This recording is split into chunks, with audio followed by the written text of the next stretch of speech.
Welcome back to another episode of Sobering Truths, a podcast of Arkansas Family Coalition. I'm Bob Hester, one of the co-hosts for today, and the other co-host is Joyce Cook.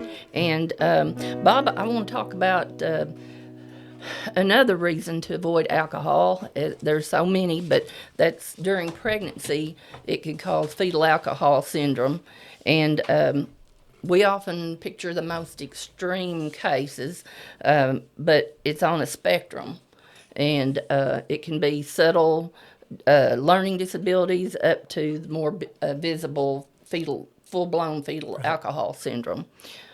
And in one of our last videos, I was talking about my mother living with an alcoholic, and she actually told me that the doctor told her, and she was a beer drinker, he actually told her that it was better for her to go ahead and drink the alcohol instead of her body craving it.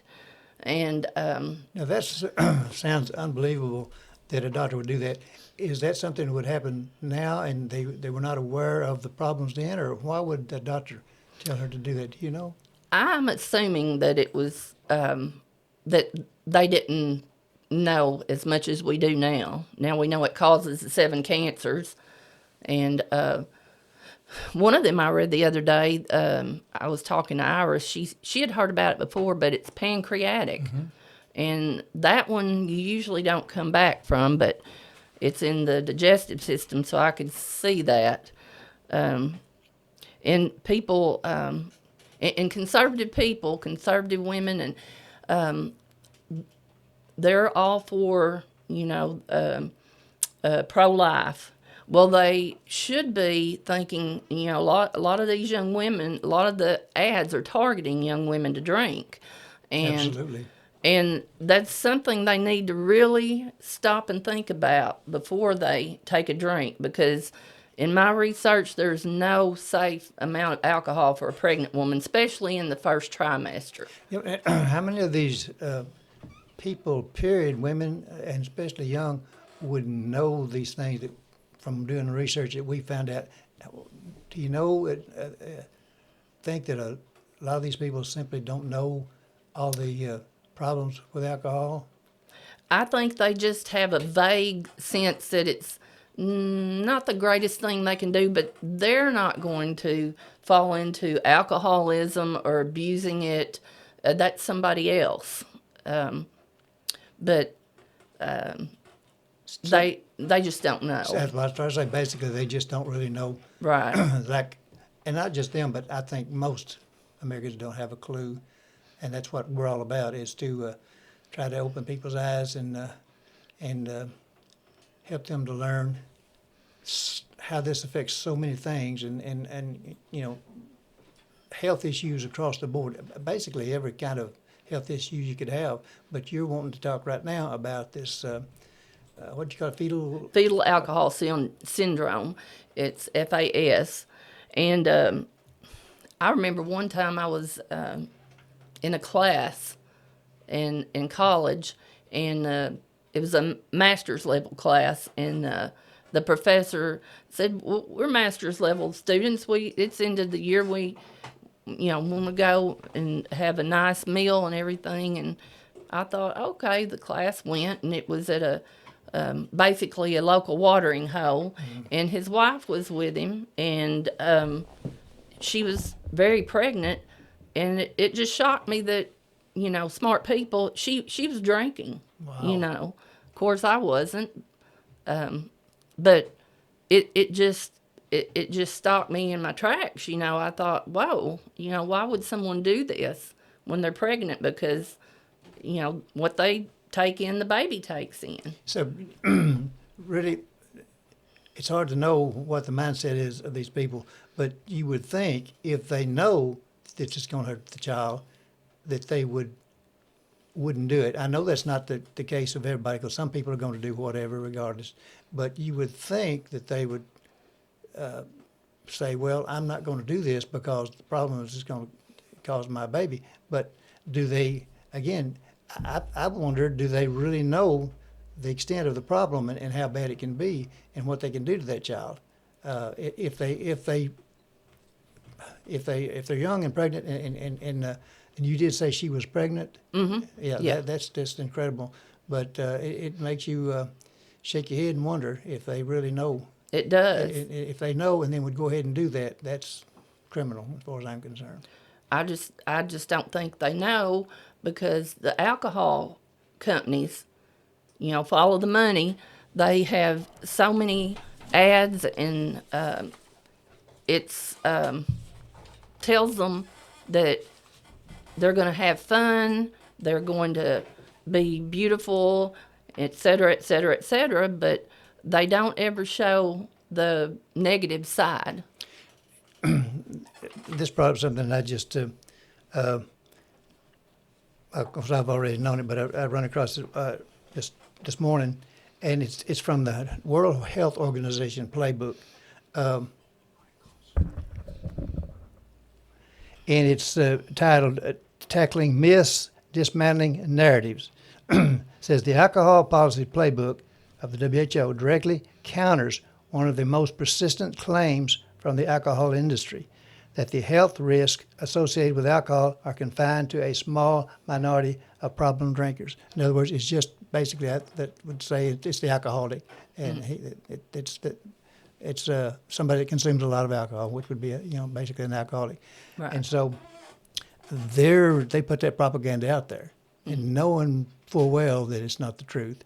And then discussions on the immense economic and social cost of alcohol are often suppressed by powerful commercial interests focused on boosting sales. So that's what they're about. They're about selling regardless of how it affects anybody.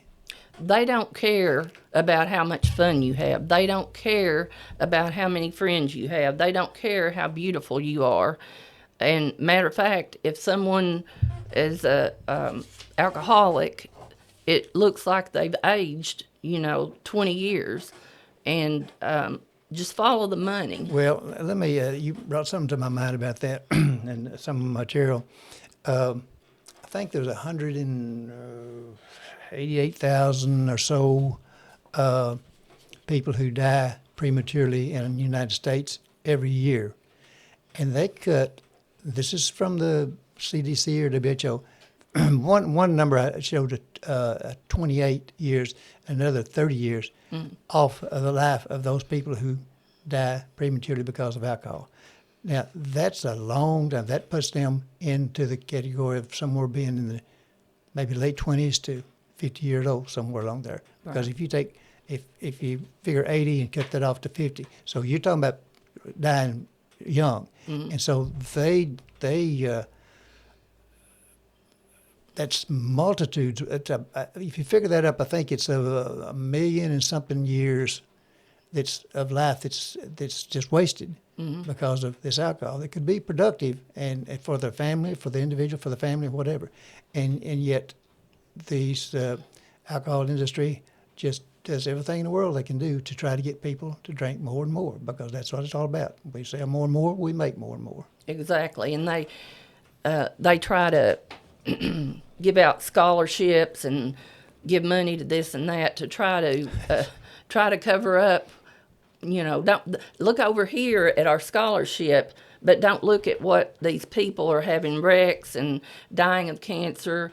Just look over here and don't look at that man behind the curtain. And there has not been a lot of organizations or groups of people that bringing attention to all these problems. Now, the CDC and the World Health Organization and some of these organizations are really, and we've mentioned this before, are really sounding the alarm.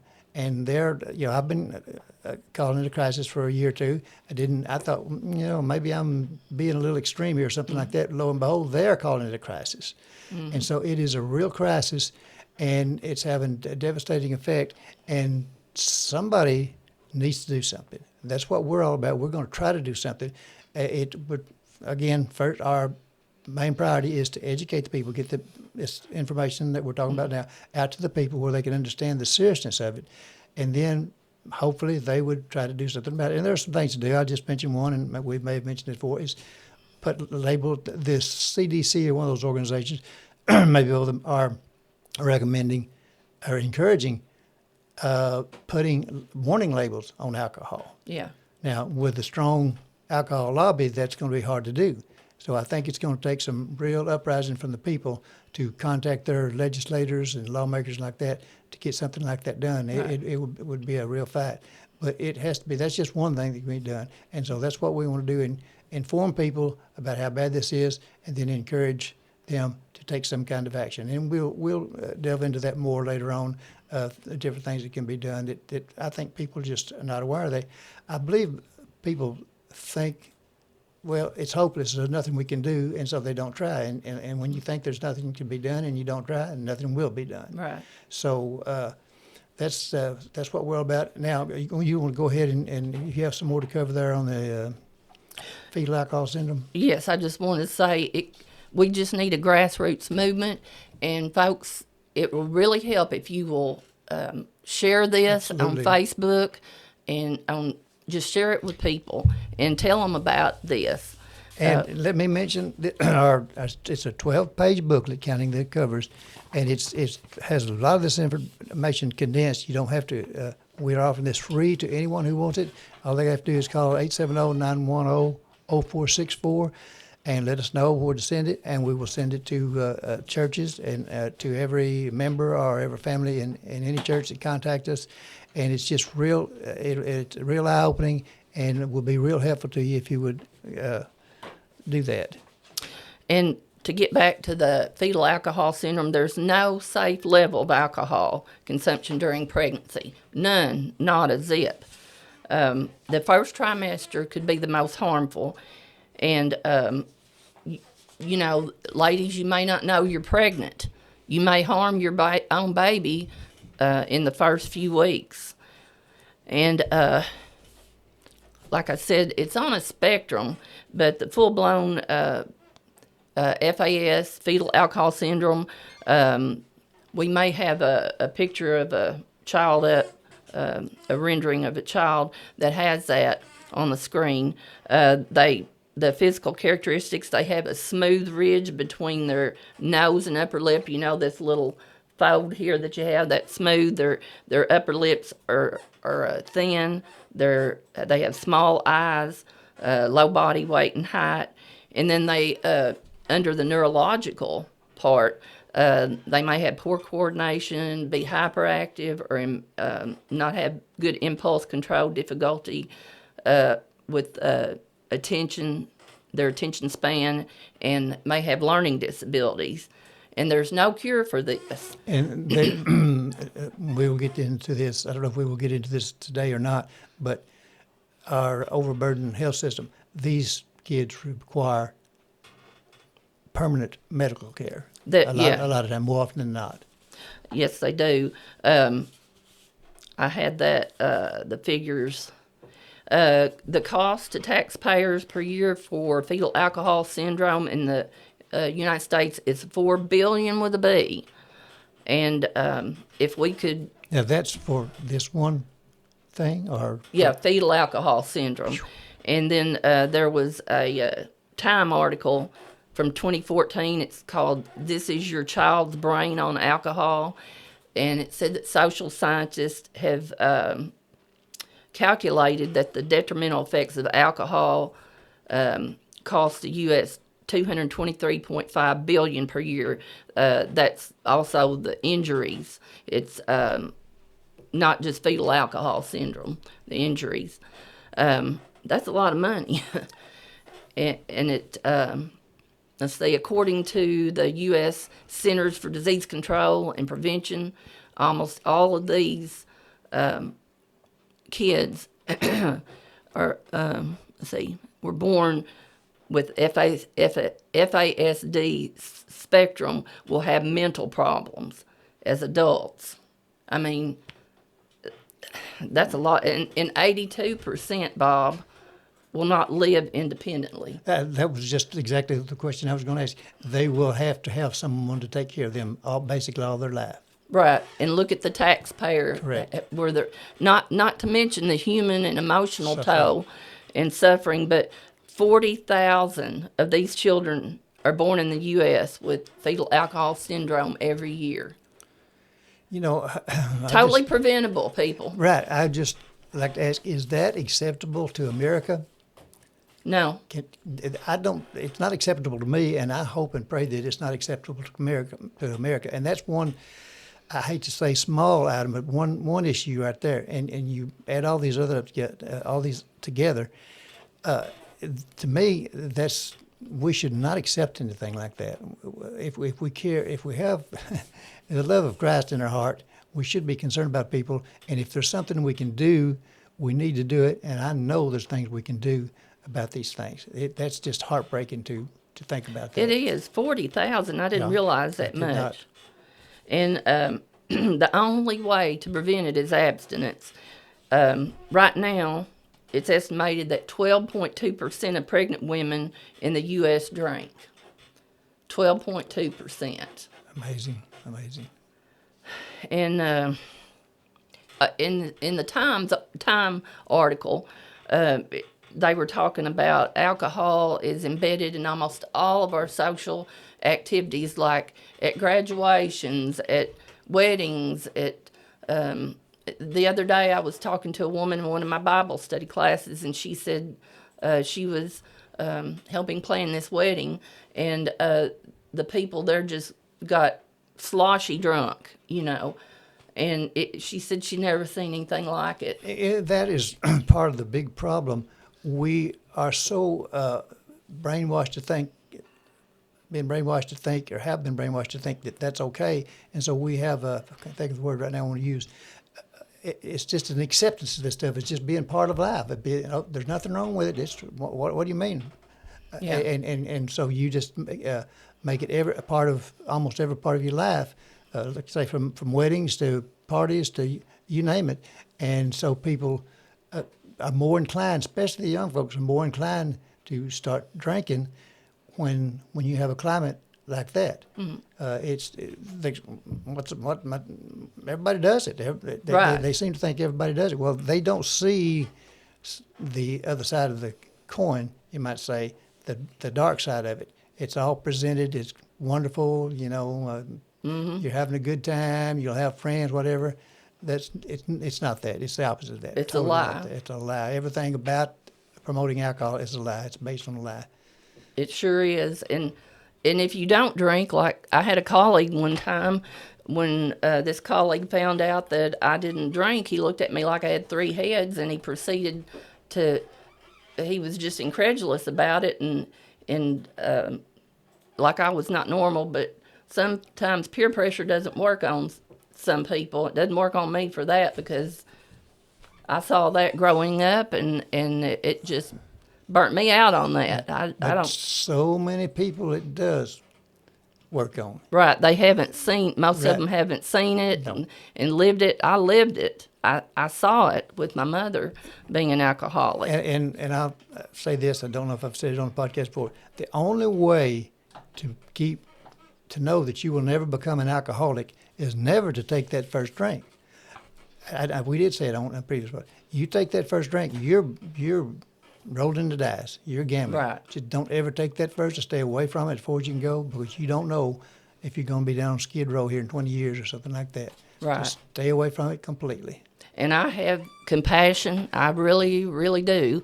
But as I said in another podcast, I lived through it, so I have the right to say this. I do not believe it's a disease. I think that is misleading.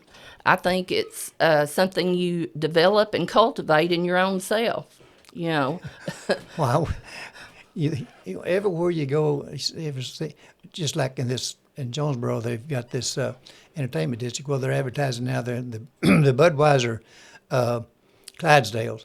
Well, that's just an advertising of beer, because Budweiser is beer. Everybody knows what that is. So when they show that and advertise, and basically, what are they saying? Come on down here and let's have a good old drinking time. Right. And it's funny that you mentioned Clydesdales. I think the Clydesdales are coming to Jonesboro tomorrow. That's what I said, yeah. In the entertainment district there in Jonesboro. And I saw that. And so that's just another advertisement. And these council people in Jonesboro, where we're from, they're. I better not start saying too much because I might say too much. But they are not using good logic whatsoever. I mean, they know they've had a chance to look at this booklet, and they know, and yet they turn around and everything they do is to promote this thing. And if it's a disease, why are we promoting a disease or what causes a Exactly. disease? There's no rationale for that. Yeah. So something's screwed up here somewhere. Yeah, Jonesboro City Council, why are you promoting a disease if it's a disease? Right. Yep. And I bet. And I'm sure this is going on all across the country. I don't know where this, how many people see this. We hope this reaches out because we want to affect all America if we can. But how many other places are these councils and mayors and those type of government officials doing the same thing, promoting Yeah. it, promoting destruction, promoting everything that's bad in here. Chaos. That's what yeah. And just think about all the headaches the police have to deal with. People drunk and killing other people, hurting other people, and then how would you like to be a policeman and have to go to somebody's house and say your husband has been killed by a drunk driver? And that's not just rhetoric between me and you. No. That's backed up by evidence, by fact. We've got it right here, and everywhere you look, when you look at the facts, it's backed up that this is destructive, this is bad. There's nothing good. I think we've probably said this, you may have said it before. There's nothing good about alcohol. No, if Nobody can come up with one good thing about alcohol. And in Arkansas, they claim to use it as a economic development tool. But why are they using a disease if it's a disease for an economic tool? Right. I mean, you can't use a product like that for economic development. Somebody will make some money off of it, the people who sell it, who make it and sell it and whatever, but it hurts everybody else. So in the long run, people pay out of their pockets for it. And we'll matter of fact, I'll just mention right now, that $807 that the CDC says it costs every man, woman, and child in America, it comes out. People don't realize it because it comes out in taxes, so it comes out gradual. But if somebody were to come to your door and say, "Give me $800," and then next year give me $800, you would not put up with that. No. But we put up with it every day, every year, because that's what they're doing, and that is minimal. I think I was talking to Iris this morning. I think she said over in Europe somewhere it was a much larger number than that. And I said, yeah, because that's every man, woman, and child here. If you account for the fact that children and a lot of people don't pay taxes, for those who do have to pay for it, it may be twice that much. It may be $1,600. And the number she used was getting on up there well over, I think around $1,500 or more. And so it's costing people, and they don't have a clue. They do not. And we pay all that money out so people can get on the highways and drive and kill us. They can break up families. They can put people into poverty, and on we could go with that. It's got to stop somewhere, and hopefully the people of America will decide this has to stop. And I know that they've called prohibition a total disaster. We're not promoting national prohibition. We're promoting things that you can do on a local level to make a difference in your community to change this thing. And we will be getting into those things later on. I didn't mean to get you off there. Go ahead if you've got some more things. Well, I'm still on the officials that push this. I just want to say to all of you, if you've never had a family member that's been an alcoholic or never had somebody that's been injured in a wreck or killed in a wreck, you need to be thinking about people that have and not be pushing alcohol on every corner. It's a dangerous world already, and we've had I think isn't it in the movie theater here in Jonesboro? Movie theater, bowling alleys, anywhere they want it, they get it. Yeah, kids congregate there. All they're doing is trying to normalize it, and it's not normal. It's not a normal thing. It's not normal, but there's so much of it that, when the CDC says, and this is when I heard this stat, I had had trouble believing it. I really doubted it. But they said, this is an estimate, that 1 in 8 adult Americans was an alcoholic. And I thought, I don't know if I can believe that or not. Then I got to counting up the alcoholics that I knew or knew of. I said, I think I can believe it. Yeah. And if that's not a crisis, I don't know what it takes to make a crisis. And all these other things that you covered on fetal alcohol syndrome, if that's not a crisis situation, and on with all these things here, I don't know what it would take to make a crisis. And, crises generally don't get better on their own, I don't believe. I mean, if you just ignore them, I think they probably generally get worse. And it's imperative that the people of America wake up. And just on the financial thing, let me discover just a little bit here on the overburdened health system. Because the U.S. healthcare system is overburdened. I think we all realize that. Absolutely. It has caused a significant increase in employer health costs, we're talking about alcohol, downward pressure on employee wages, and require many Americans to use the ER as their default medical care. And we know that people having to do that, having to go to the ER because they can't afford it. The system also delays or denies high-quality care to those who can least afford its high cost. Now, do we care about those people? Do we care about poor people? Absolutely. Or we just ignore that? And what does alcohol cost the health system in America? $35.3, and you may have covered this a while ago, I'm not sure, $35.3 billion annually. Alcohol-related disorders are the most costly, with an annual attributable medical expenditure of $10.2 billion. That's part of that $807 plus. That's where some of that's going. It goes to extra policemen, judges, jails, that type of thing. But a lot of it's going to, maybe even most of it, I'm not sure, goes to health care. And alcohol-related hospitalizations and deaths in the United States, the annual average prevalence of alcohol use disorder, AUD, or substance abuse disorder, SUD, was 9.4 of the emergency department visits and 11.9% of hospitalizations from 2014 to 2018.